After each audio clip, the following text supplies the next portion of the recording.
Oui. Rebecca Bilendo, Léon Joléo. Voilà. Merci Mindeko. Tout comme nous avons que tout le monde a été aidé pour la question d'actualité et puis nous représenter parti dans UNC, la question est vraiment liée à la compte il y a parti politique. Et mesdames journalistes, pour l'opportunité de passer solo lana ba congolais à travers les médias Nabino Misato, Léon Joléo, Yeba TV et Top Africa.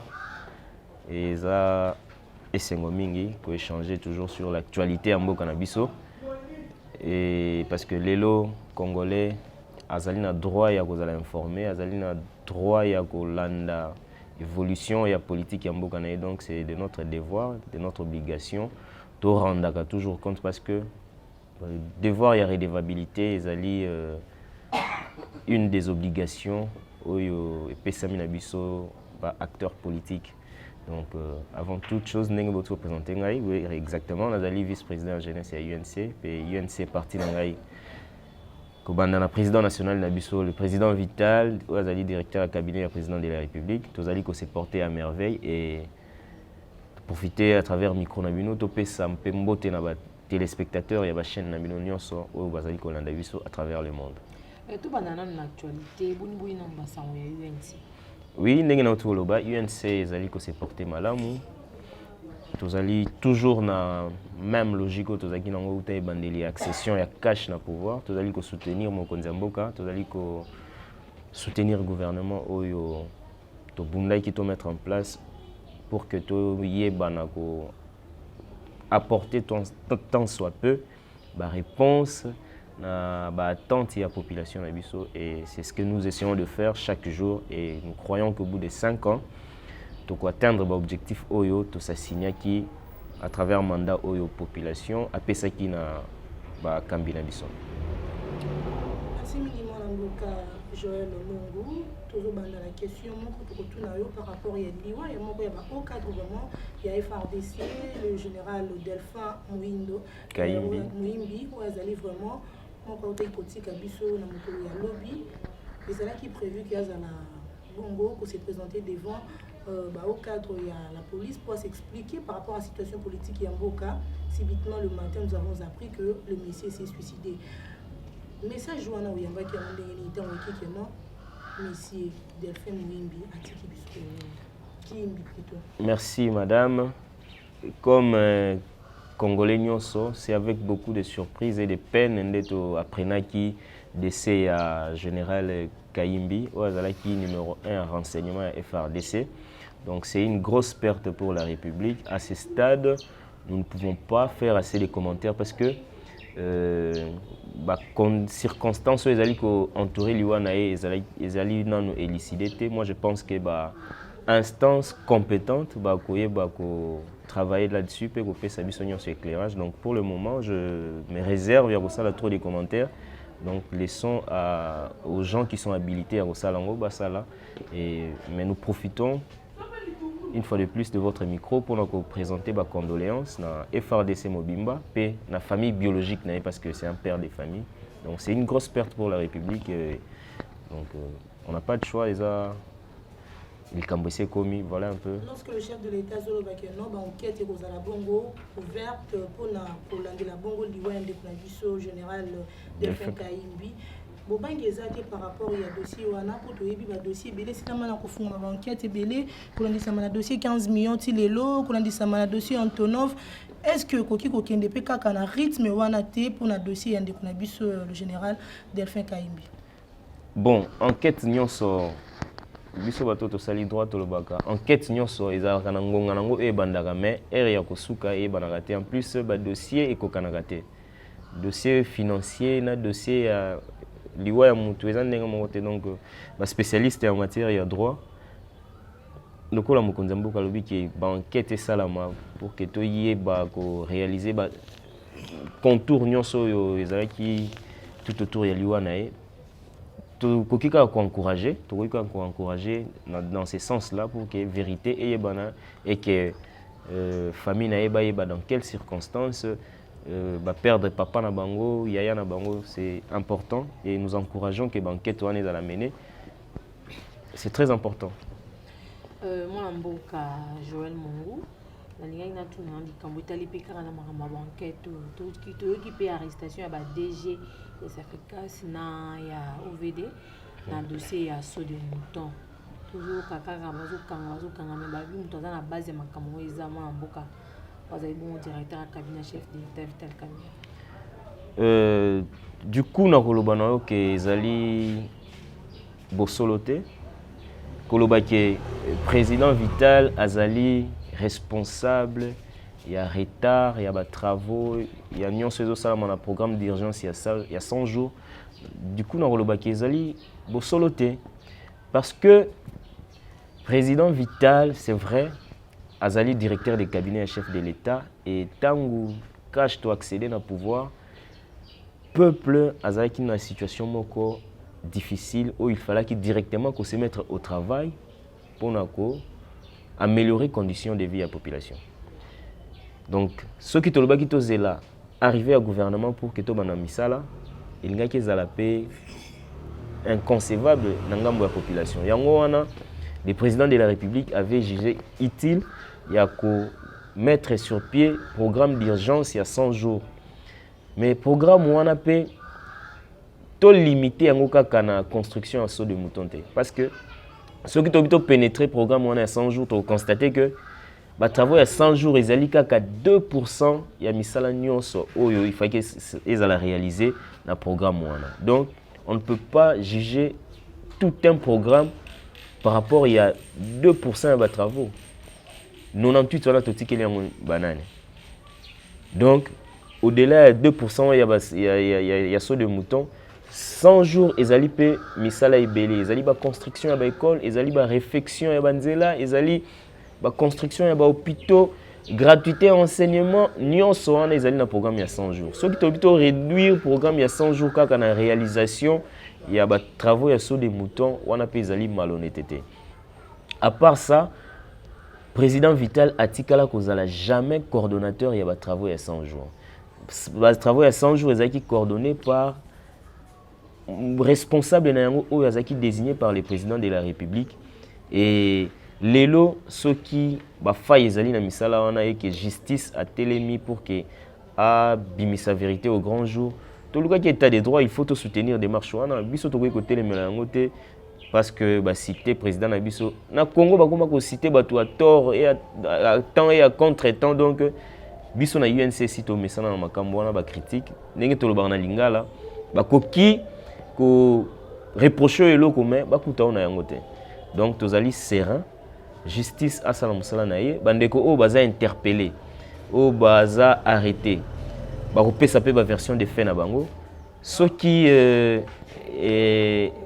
justice a prouvé réellement que ba fait o bazali ko reprocher bango ezali établi justice bakozala condamné c'est ça état de droit autoluka qui donc biso tozali inquiété tozali tranquille et par rapport à bandeko bazolo ba ke directeur ya cabinet ya chef de l'État azali président parti na biso fois a démissionné pour nini parce que chaque jour tozali ko constater mon candidat azali président de la République azali ko renouveler confiance a démissionner pour nini mais to m'équipe ko côté en contact na ba couloir ya palais de la nation ba lobby président de la République a lobby azali déçu parce que ba tout bazali devant justice mais ba influence extérieure ba tout bazali ko proposer même ba mbongo ba $300,000 ba $500,000 pour ka ba citer comme Vital que Vital pas donc ezali ba pratique au biso UNC to continuer ko condamner yango na souci kaka ya ko salir mutu bato ba comité na niveau ya ko kende ko corrompre bato bazali devant justice pour ba citer comme Kamerhe c'est de la mauvaise foi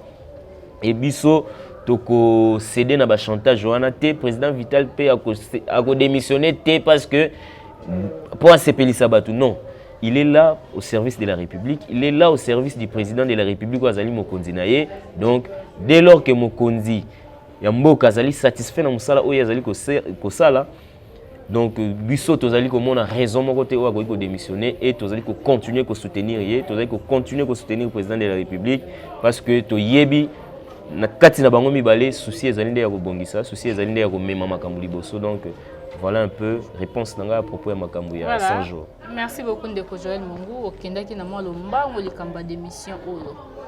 Balobaka na lingala ma eninga na rapamba te. Koyoka déjà kombo ya Ndeko Vital Kamerhe eza cité na ba makambo ebele o etali RDC. Alors quelque part pe akoki pe kozala moko ya bato bazo sunga Ndeko Félix Tshisekedi te.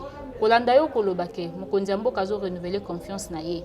Mais so totali banda mokonzi ya mboka azwa bokondi ti mokolo ya lelo Kongola azolela pasi biloko ezo mata nyonso wana ba ministère ezali mais mingi miso ya bato ezali epa dire kabi ya mokonzi ya mboka.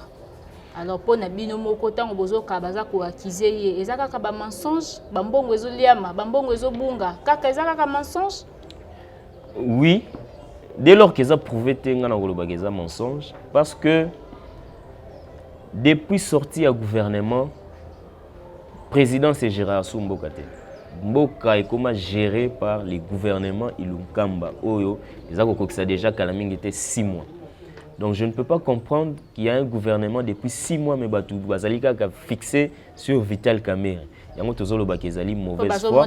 Ezali mbongo wana ezo uta wapi ba mapango azo somba mbongo ezo uta wapi komona même kombo ya mwasi na eza cité na makamsusu ba mbongo azo zwango wapi ngana koloba boye na oti koloba ki mboka eza gouverné bo permettre na bandela ezali dirigé par les gouvernements o ezo kokisa kala mingi te 6 mois fixation wana oui c'est vrai tu accéder au pouvoir ça fait déjà 1 année et demie. Mais le gouvernement, ils ont qui en retard. Depuis le gouvernement, ils ont mis en place 6 mois à la minute. Donc, la fixation sur la personne de Vital Kamerhe, parce qu'ils ont une mauvaise foi. Campagne médiatique, lynchage médiatique au président Namisa victime, ils ont une logique de déstabilisation. Parce que l'élo, tu sais pourquoi le gouvernement est majoritairement tenu par les FCC. C'est parce que au sein de l'Assemblée nationale, ils sont majoritaire. Et l'élo Koluka, ko détaché UNC na président na Vital Kamerhe na IDPS na président Fachi, ils ont une logique de déstabilisation. Mais malheureusement, logique wana ils ont soutenu même au sein de cash par certaines personnalités autour tanga ba komboté, mais bayeba que démarche wana ils ont ko sunga président de la République parce que président de la République l'élo, il a beaucoup plus à gagner en fédérant ba force mususu que yako Kabolaye na ba lié important et INC. Donc bato yo bazali au sein en cash ou bazali ko soutenir ba démarche wana ba yebake et kozala sans conséquence té ezali ko fragiliser pouvoir ya président Félix mais biso to ko laisser bango ferté souci na biso ezali quinquennat oyo peuple a pesaki na président Félix a réussir yango et à la fin nous allons faire les bilans et souci na biso ezali bilan wana ezala positif pour que peuple aïba na ko renouveler biso confiance na ye. Voilà. Joël, une année déjà, là, au sommet de l'État, une année, 365 jours, c'est déjà beaucoup. Les lois, il faut évaluer vraiment dans le cadre pour diriger une coalition, et si c'est cash, pour Simbi, une République démocratique du Congo. Oui, avant d'ailleurs, on a besoin de répondre à une question à Maman Rebecca Lobi, Maman Amida, Boye Baza cité. Non, Maman Amida, c'est une femme entrepreneur. Vous comprenez? Lelo azali la fondation naye fondation La Colombe ezali soutenu à travers le monde na ba partenaires ya ndenge na ndenge. Soki batu bazali ko kamwa parce que Maman Amida a sungi ba nouveau-né na Mama Yemo parce que apesi groupe électrogène. Moi je pense que ezali batu bazali koloba sans pour autant qu'on a information. Fondation La Colombe Lelo, ezali ko poser ba action à travers la République. Ezali mbongo ya pocheté, ezali ba partenaire ya Fondation La Colombe oyo Maman Amida zo kende na poto par-ci par-là ko convaincre bango que boya ko pesanga maboko parce que je me suis donné une mission ya ko soutenir ba faible. Donc c'est une bonne chose. Et belle pe bazaka na mbongo. Et qui na bilamba et qui na mituka mais yé andimi a prêté main forte pas ba démini ba faible. Pourquoi ça dérange? Donc ezali toujours campagne wana ya diabolisation, ya déstabilisation, mais et si to message nango to céder to continuer ko sala oyo biso to zali komona ke ezali juste pe ezali malamu pour na peuple na biso to continuer ko sala yango et to ko senga pe na ba Congolais bazana na logique wana ba céder na ba chantage te ba céder na ba caprice ya batuté parce que on ne peut pas servir la République tout en cherchant à satisfaire ba humeur ya batu non tant on essaie l'équipe moment où le peuple a jugé biso cash a jugé IDPS UNC par rapport à Moussala autre ça là exactement par rapport à la campagne amicale mais Moussala les hommes c'est ça oui, le problème oui justement il y a ceux qui ont le but ceux qui ont le but ça la évaluation il y a une année on a relobaki une année à cash au pouvoir ezali positif parce que avant même arriver au gouvernement cash a réussi Nazali Koya avant même une année il y a cash avant même arriver au gouvernement Ilukamba cash et pesa gratuité enseignement na mboka o ba parents o bazaki na poids ya Minerval lelo ba web ça OK président Félix Asali bango eloko moko ya munene c'était une promesse constitutionnelle gratuité enseignement boye ba kezana na constitution mais oui oui. Devoir il y a constitution. Oui, oui, justement. Est-ce que vous dites que on dirait justement. Gratuité en constitution, la biso est promulguée depuis le 18 février 2006. Donc, pour que gratuité on a aux constitution il a acquis depuis 2006 et kokisama il fallait qu'il volonté politique moko yango président Félix Sayenango. Gratuité salamaki dans l'époque ya président Kabila était pour l'année. Parce que quelque part volonté politique on est zangaki. Donc il faut qu'on dise il faut apprécier l'homme à son époque. Donc bilan il y a cash et zali positif. À part ça, Bamakambo Belé s'est réalisé en un temps record. Plus de 25 ponts jetés à travers la République. Des milliers de kilomètres Yabanzela reconstruits. Les hôpitaux réhabilités. Donc Makambo Belé ça a mis un programme d'urgence sur les 100 jours. C'est vrai, nous avons encore beaucoup de choses à faire. Yango wana tozoloba mingi na ba responsable ya cash o ezali ngonga distraction te parce que ceux qui to continue la distraction tozali ko sala jeu ya ennemi. Donc to continuer ko soutenir le président de la République pour que au bout de 5 ans parce que les lots sali ka une année nandam. To tika isu na moi 3 ans nandam oyo to ko sala sou. Problème ezate. To consacrer tant etikali na musala au lieu que to côté ngona ba distraction na ko tiaka ba croc à jambes ba bâton dans les roues ça ne sert à rien to se mettre au travail parce que le peuple ne va pas nous juger par rapport à la polémique au bisomo to sala na kati ya cash na kati ya non to réaliser ndé ba promesse to pesa ki pa peuple bon on a renouveler biso confiance na ye c'est ça l'essentiel. Voilà, bon réaliser ba promesse au bopesa qui est pas peuple. Le lobongo tango nyoso tozo kamakelele. Koto bande kwa IDPS balobi mabe ya batu ya INC. Koto bande kwa INC balobi mabe ya bande kwa IDPS. Finalement est-ce que bino moko bo meki un peu ko sala moi recherche te boye ba pona nini bozo benda naka bozo wela ka nini juste. Oui, justement, ce qui ko benda ezali parce que bato ebele bazo boya ko réaliser que toza sous na opposition te to komi na pouvoir il faut ne to marteau impacter via donc toza sous na opposition te toza sous bato ko pleurnicher te biso to komi de bato ya ko agir ya ko sala pe peuple a sentir changement.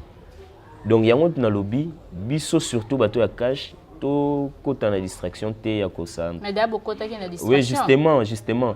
Yango wana il y a 2-3 mois biso UNC to lobaki boye. Cash ezaki plateforme électorale. Élection ici etikala ya tsela une année et demie na simona biso. To strict président Vital Asenga qui to structuré cash a sali même document projet pour que plateforme na biso elongwa et plateforme électorale et comme plateforme politique mais ngambo ya IDPS balobi document na ba monaki yango te biso nous travaillons dans les longs termes toya na coalition entre IDPS na UNC na barrière pensée à mikete on visait les longs termes yango wana omoni président Vital Asengaki direction politique ya UNC to sengaki tout structuré cash mais jusque là ils ont retardé nous il y a un opposé mon désordre ils allaient belé faut qu'on dit mapé bande quoi FCC mal mais justement ils a Sony FCC quelque part bazo dans la cohésion parce que ils sont structurés mais biso lelo où tout le monde peut s'élever à Lobinaye à Fingi ordre des athées il y a un biso UNC mais justement ceux qui cachent comme structuré tu vois bah qui va conduire bah tu vas tambusa cache bango oyo pour na likambu songolo tu contacter boy pour la communication que za boy sur le plan politique bah tu vas tambusa za boy ceux qui structuration les alités tu continuer à boy et au bout de 5 ans tout ça li le côté et puis vous oubliez que boana pouvoir yango na lobby bandeko ezala au sein UNC ezala ngambo IDPS photo réaliser to yebelo kona ke toza lisusu na opposition te o eza sungonga ya kolela te muto azana pouvoir a agisaka posaka ba acte opposer ba acte botongi nzela peuple amoni abeti maboko classe combien on fait le peuple abeti maboko donc toza sous batute ya ko biso toza sous bato ba marche te toza sous bato ba marche te il faut te servir des peuples voilà bandeko ya IDPS baleli mingi na kombo ya Vital Kamerhe et bazaki na besoin que tu ba bimisa ba vérité nyonso mokolo ya 38e anniversaire mais malheureusement ba vérité na ne bimite biso nyonso tozozila balobi bongo makambo oyo Félix na ndeko Vital bayokanaki na Nairobi ezaki bongo ka pour les 5 ans batimbeli déjà G à Vital Kamerhe azo se préparer pour a postulé na ba élection en 2023 yangwana ezosala ke bakata libala yango kaka comme ça na mutasala nzela na ye bon bino bozo soutenir ndeko Vital Kamerhe ami benda na ye déjà pour l'année des élections en 2023 na uti koloba awake biso UNC toyaki na accord ya Nairobi na barrière pensée toyaki de bonne foi on esali ke to senga ba structurer cash parce que ceux qui va structurer en après 5 ans tu vendre en tant qu'il y a une même famille politique tu ça la bilan tu ça la évaluation action na biso politique et puis tu va ça la perspective et zo bank ça bato pourquoi bon biso UNC nous sommes un parti politique nous sommes parti politique autonome ça veut dire toza à la conquête du pouvoir et ensemble na IDPS nous avons conquéri le pouvoir toza na ngona maboko yango président Félix Vital alobaki batu moko bazaka na ba confusion okoki kozala na or na maboko mais obwaki or ke koluka makala donc eza adage batu faki ba analyser yango biso toza pressé te toza tranquille toyebi que le moment venu tokotia makambo na mesa tokosolola et lobby parce que en politique, les alliances se font et se défont. Lobby so to sali alliance bandeko balobi ke bino biso IDPS to lingi siko tambo na bino UNCT. So peut to sani. To ko tirer ka ba conséquences. Mais ceux qui to organiser makambo malamu to lobi ke bon ça va voilà to tambola ki boye simbi te bon to sala boye to su position d'ensemble. La politique, c'est la responsabilité. Politique, c'est une agitation. Non. Biso toza tranquille, toza pressé. Souci na biso, priorité na biso ezali président de la République à réussir 5 ans. Parce que ceux qui ont réussi yango, ils allaient réussir, il y a UNC. Et ceux qui ont réussi ensemble, le peuple a renouvelé biso son confiance. Tout bas à la agité, mais en tant que parti politique, ceux qui en 2023 et que banzela na biso na IDPS na INC et kutani susté to tirer comme conséquence et biso UNC toko zala derrière président national biso président Vital Kamerhe et kozala te na avant de ko Abigail Zomaloba et kozala te le lenge ba congolais bazo benga kan de ko Vital Kamerhe caméléon donc a changer kana ba couleur des fois ba bengi hier moko azawana lokwa moi très ba FCC batinda ki e po aya ko sunga Félix mekala mingi te akobalukela ye kozala bongo te biso INC na utikoloba nous sommes un parti autonome. En politique, par moment, il faut qu'on lève des options, qu'on ait des décisions courageuses, même si ça fait mal. En 2016, papa Etienne Tshisekedi auti poto ayaki pour un dialogue. Babandaki ba travaux préparatoires depuis na poto ti azongi pour na yango biso tozaki contre. Mais tant que tout le monde que tant etikali sou mingi te pour que to kena élection to bi ça va to kena élection to kena dialogue. To kena dialogue. Batu balobaki mais suka. IDPS ensemble et rassemblement. Bah on ne se bat pas au suka na dialogue non? Parce que à un certain moment il faut qu'il va décider bah c'est décider qui ba na dialogue to kutani susu et dialogue wana yangonde et même son élection. Et en tant que parti politique, à chaque fois la situation est que s'est posée devant Bisso, s'il faut lever des options, donc ça là yango pourvu que ils ont intérêt à peuple, pourvu que ils ont intérêt à Congolais nyonso. Donc je ne suis pas pour les divorces. Il y a IDPS na INC sikoyo, souci na Bisso ndenge parti politique na Bisso INC sengaki to structurer cash, to tambusa makambu na ordre et le moment venu tout ça la bilan, il y a action na Bisso.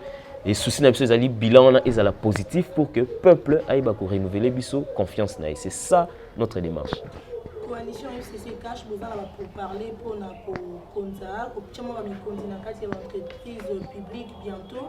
Déjà le gouvernement pour en place les zones marché si tu veux les choses pour parler pour tirer conduire pour entreprise publique pour qu'on appelle les Congolais étonnés. Souci na biso jamais etikala gozala to boma peuple congolais. Non. Nous avons milité pour conquérir le pouvoir afin yako atténuer souffrance ya peuple.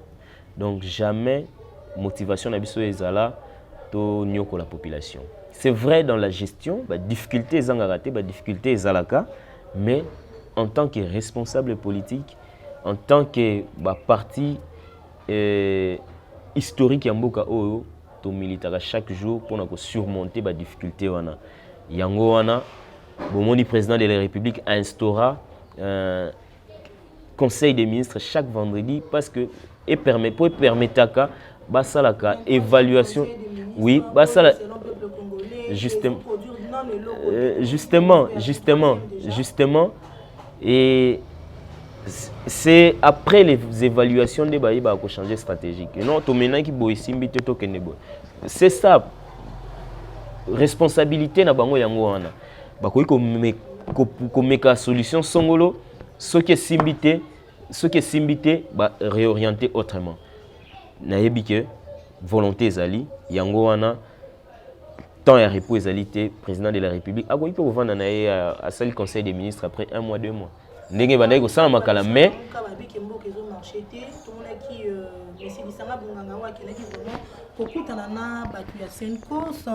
conférence épiscopale nationale du Congo à lobby était il faut FCC cash na lamuka avanda basi la bongo ko dialoguer pour mboka lobby et kende liboso. Madame dialogue ezali mabete.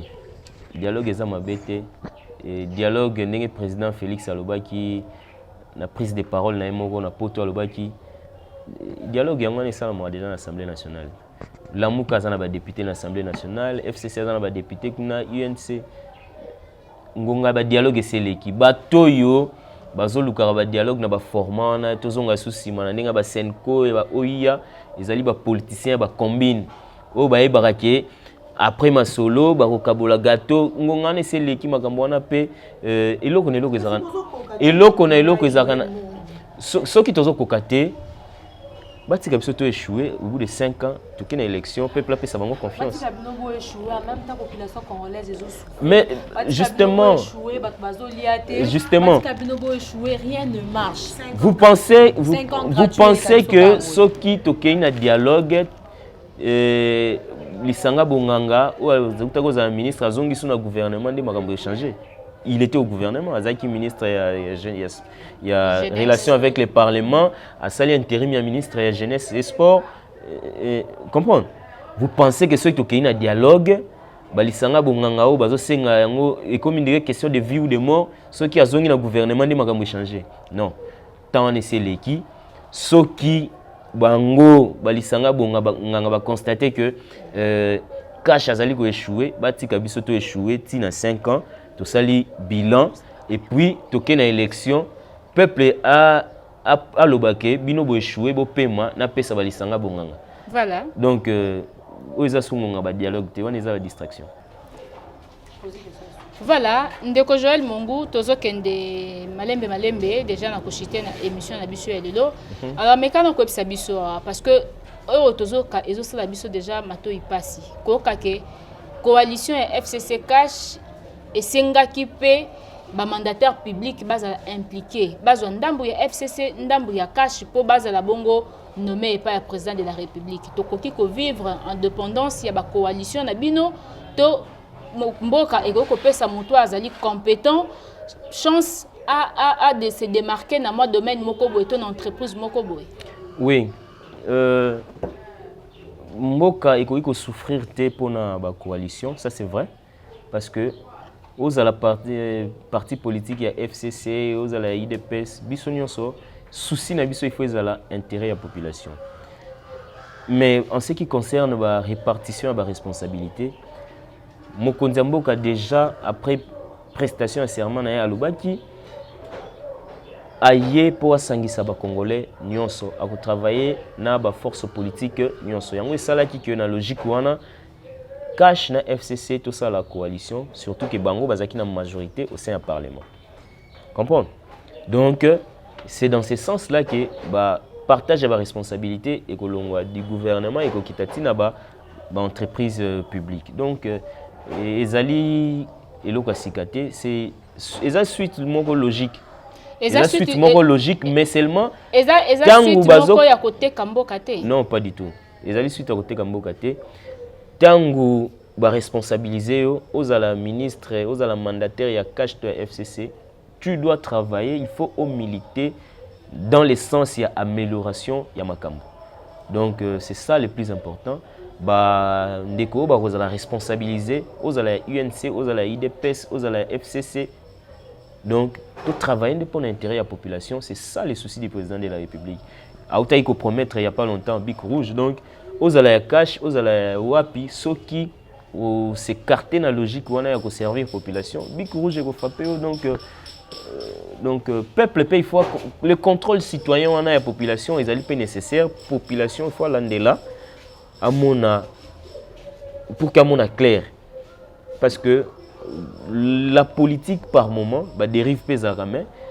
Nous saluons le contrôle citoyen aux populations azali ko ça là et je suis sûr qu'ils allaient rétablir l'équilibre donc mais tozomona FCC plutôt ezali bongo ko respecter vraiment te mokonzi ya mboka ba décision mususu bandeko ya FCC to ba ministre FCC bazali kozwa ezali ko déshonorer mokonzi ya mboka comme on a déjà ministre des finances ameki ko sala ba calcul na na likambo etali trésorerie ameki pe même pas ko kota contact na bato bazo gérer bureau ya chef de l'état abengisi presse et puis afficher ba communiquer pour lo ba été budget oyo ezaki voté na parlement et ko simbate budget ya mboka fait kita ezala divisé par deux par rapport ya ba caisse ya ba trésorerie bon monité que ça manque déjà ya respect à l'égard ya mokonzi ya mboka constitution et lobby ministre Nyonso azali responsable du département. C'est vrai, le ministre Nyonso faut travailler na vision derrière la logique du président de la République, mais le ministre Nyonso azali responsable du département. Qu'on publie plan et trésorerie, en quelque sorte, c'est une communication au Asali. À communiquer, plan et trésorerie, l'ingoloba. Possibilité il y a gouvernement il y a réaliser budget oyo to pesaki auto votaki na parlement budget ezali à 10 milliards il y a PCI plan de trésorerie déjà dans moi laps de temps à lobby nous sommes capables de réaliser autant parce que budget na biso ezali kaka financer na ba fonds propreté ceux qui déjà sur le plan interne sont capables de réaliser au plan et à trésorerie et lobby. Avec l'appui de partenaires étrangers, c'est possible que Tito comme la fin de l'année, tu réalises 10 milliards au Mokonzamboka à la Kati. Donc, dire que budget est quitté, je ne pense pas, ce n'est pas le cas. Donc, il a donné ce que nous sommes en mesure de réaliser pour le moment. Le temps qui est tout comme à la fin de l'année, vice-ministre du budget, premier ministre, ministre des Finances souci na bango ezali ba booster ba entreprise génératrice ya mbongo pour que toyeba ko atteindre ba assignation. Donc il nous faut un peu de rigueur. Moi orthodoxie na gestion ya ba finance ya l'État, je pense que nous allons réaliser les 10 milliards wana. Donc nulle part budget ekiti non, budget ezali ndenge ezaki voté parce que pour que budget ezala revu à la baisse, il faut que zongisa budget wana na parlement. Basali rectification et président de la République a signé ordonnance et a promulgué budget rectificatif. Donc dès lors que salamité budget à 10 milliards, mais vous allez que le ministre des Finances a payé ça qui est projection par rapport à ma commune. Merci Malamboka Joël Mourou, tout comme déjà dans le souka. Nini bande qu'on a besoin d'Azolanda partout dans le monde, pour retenir par rapport il y a plus il y a d'abord évolution en Boka puis na actualité en Boka. Donc pour chuter déjà en ce qui concerne les pays, tout le peuple congolais va continuer à mener contrôle citoyen va continuer à la évolution en Boka na bango parce que c'est dans cette participation des makambo ezali ko avancer et puis tokosenga na ba force nyonso o ezali au sein ya pouvoir actuel va continuer à soutenir action ya président de la République tout comme biso na UNC tokosenga kaka bato va continuer à soutenir président de la République to continuer à soutenir président ya parti na biso le docteur Vital Kamerhe parce que choix oyo ya kozala na kati ya cash tout cela qui en âme et conscience. Donc tozali serein, tozali tranquille malgré ba combat, malgré ba campagne de déstabilisation, tozali debout et tozali ko continuer ko soutenir le président et parti na biso oyo pe to kosenga na ye a démissionner parce que ba chantage ya bato non, il a kozala wana a continuer ko servir peuple. Surtout que Mokonza Mboka azali ko renouveler confiance na donc tozali calme, tozali serein et wana nyo setikali ezali ba bruit de sirène et la caravane les chiens à bois, la caravane continue à avancer. Merci beaucoup, merci Ezaki Bongo Léonjo Léo avec Rebecca Bilendo Pukuta. Tania Mavambo, na compte Top Africa. Et puis Abigail. Naïba TV. Voilà, merci beaucoup. Merci Nabino P, une opportunité au Pessingaï. Merci.